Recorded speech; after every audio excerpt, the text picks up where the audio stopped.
সপ্তাহ অনুযায়ী গর্ভাবস্থা সপ্তাহ ২১। জানুন বিস্তারিত।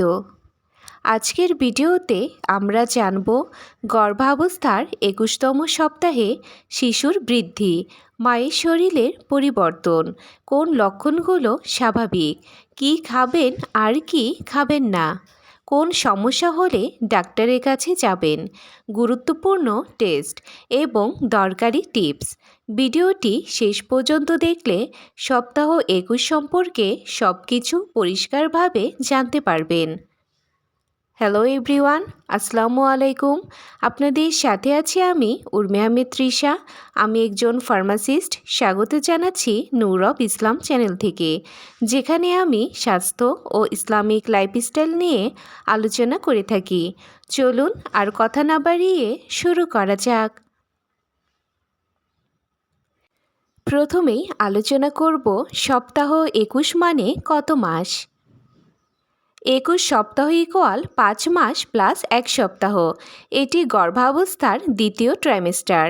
এই সময়টাকে বলা হয় রিলেটিভলি কমফোর্টেবল পিরিয়ড। এবার আলোচনা করব সপ্তাহ ২১-এ শিশুর বৃদ্ধি ও অবস্থা সম্পর্কে। শিশুর দৈর্ঘ্য ও ওজন: লম্বা ১০ থেকে ১০.৫ ইঞ্চি, ওজন ৩৫০ থেকে ৪০০ গ্রাম। এখন শিশুটি দেখতে অনেকটা ছোট্ট বেবির মতো। শিশুর শরীরের পরিবর্তন: ত্বক লালচে ও কুচকানো, শরীরে ল্যানুগো হেয়ার, নরম লোম থাকে, ভ্রু, চোখের পাপড়ি স্পষ্ট হচ্ছে, হাত পা নাড়াচাড়ার শক্তি বাড়ছে। শিশুর নড়াচড়া: মা স্পষ্টভাবে কিক মুভমেন্ট অনুভব করেন। দিনে অনেকবার নড়াচড়া স্বাভাবিক, কখনো বেশি কখনো কম, এটি সম্পূর্ণ স্বাভাবিক। শিশুর অঙ্গপ্রত্যঙ্গ: পচনতন্ত্র কাজ করা শুরু করেছে, শিশুর শরীরে মেকোনিয়াম তৈরি হচ্ছে, কানের ভেতরের অংশ তৈরি হওয়ায় শব্দ শুনতে পারে। এবার আলোচনা করব সপ্তাহ ২১-এ মায়ের শরীরে কী কী পরিবর্তন শুরু হয়। পেট ও ওজন: পেট আরও বড় হচ্ছে। এই সপ্তাহে গড়ে ৪ থেকে ৬ কেজি ওজন বাড়তে পারে, নাভি সামান্য বাহিরে আসতে পারে। সাধারণ উপসর্গ: পিঠে ব্যথা, পায়ে ব্যথা, পা ও হাতে হালকা ফোলা, বুক জ্বালা পোড়া, গ্যাস, কোষ্ঠকাঠিন্য, ত্বকে কালচে দাগ। ত্বকের পরিবর্তন: পেটে লিনিয়া নিগ্রা দেখা দিতে পারে, ত্বক শুষ্ক ও চুলকানি হতে পারে। স্তনের পরিবর্তন: স্তন বড় ও ভারী লাগে, হলদে ভাব তরল বের হতে পারে, যা সম্পূর্ণ স্বাভাবিক। এখন দেখে নেওয়া যাক সপ্তাহ ২১-এ কী কী খাবার খাবেন। প্রোটিন: ডিম, মাছ, মুরগির মাংস, ডাল। ক্যালসিয়াম: দুধ, দই, ছানা, তিল। আয়রন: শাকসবজি, খেজুর, কিশমিশ, কলিজা, তবে অবশ্যই ডাক্তারের অনুমতিতে। ফল ও সবজি: আপেল, কলা, কমলা, পেঁপে অবশ্যই পাকা, গাজর, লাউ, কুমড়া। পানি: দিনে ৮ থেকে ১০ গ্লাস পানি পান করুন, ডাবের পানি খেতে পারেন। এখন আলোচনা করব কোন খাবারগুলো অবশ্যই এড়াতে হবে।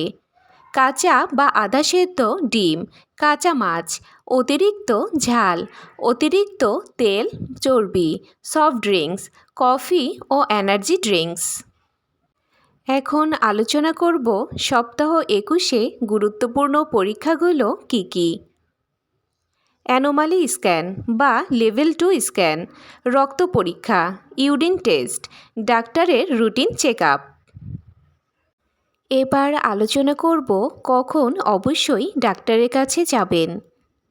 পেটের তীব্র ব্যথা, রক্তপাত, জ্বর, হঠাৎ শিশুর নড়াচড়া বন্ধ হয়ে গেলে, বেশি পানি পড়া, মাথা ঘোরা বা শ্বাসকষ্ট হলে। এখন আলোচনা করব জীবনযাপন ও দরকারি টিপস। বাম কাতে ঘুমান, ভারী কাজ এড়িয়ে চলুন, হালকা হাঁটাহাঁটি করুন, আরামদায়ক পোশাক পরুন, বেশি দুশ্চিন্তা করবেন না। ডাক্তারের দেওয়া ভিটামিন নিয়মিত খান। এখন আলোচনা করব সাধারণ কিছু প্রশ্ন ও উত্তর সম্পর্কে। সপ্তাহ 21-এ বেবির নড়াচড়া না পেলে কি সমস্যা? মাঝে মাঝে কম লাগতে পারে, কিন্তু দীর্ঘ সময় না পেলে ডাক্তারের সাথে যোগাযোগ করুন। এই সময় সহবাস কি নিরাপদ? সমস্যা না থাকলে সাধারণত নিরাপদ, তবে অবশ্যই ডাক্তারের পরামর্শ নিন। আশা করি গর্ভাবস্থা সপ্তাহ 21 সম্পর্কে আজকের ভিডিওটি আপনাদের অনেক উপকারী এসেছে। ভিডিওটি ভালো লাগলে লাইক, কমেন্ট ও শেয়ার করতে ভুলবেন না। নতুন ভিডিও পেতে আমাদের চ্যানেলটি সাবস্ক্রাইব করে পাশে থাকুন। আজকের মতো এই পর্যন্তই। সবাই ভালো থাকবেন, সুস্থ থাকবেন। আল্লাহ হাফেজ।